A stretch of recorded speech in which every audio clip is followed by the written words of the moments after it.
Focus TV national breaking নিউজে আপনাদেরকে স্বাগতম। আসুন জেনে নিই আজকের প্রধান সংবাদ শিরোনামগুলো। বিমান বাংলাদেশের নতুন চেয়ারম্যান রুমি এ হোসেন।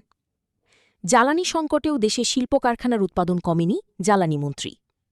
তরুণ শিক্ষার্থী রিজওয়ানের তৈরি রেসিং কার চালালেন প্রধানমন্ত্রী। আদালতে দেননি জবানবন্দি, রিমান্ড শেষে কারাগারে হাফিজুর।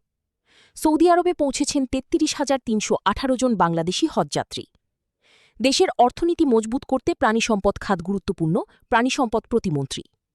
জামায়াত আমির কখনো সুস্থ চিন্তা করতে পারে না, মির্জা ফখরুল। জুলাই সনদের প্রতিটি দফা বাস্তবায়নে সরকার বদ্ধপরিকর, প্রধানমন্ত্রী।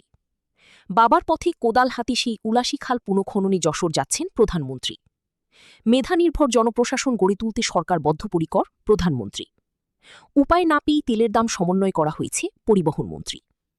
এগুলোই ছিল আজকের সর্বশেষ সংবাদ শিরোনাম। আমাদের পরবর্তী সংবাদ দেখার জন্য ফোকাস টিভির সাথে থাকুন। ধন্যবাদ।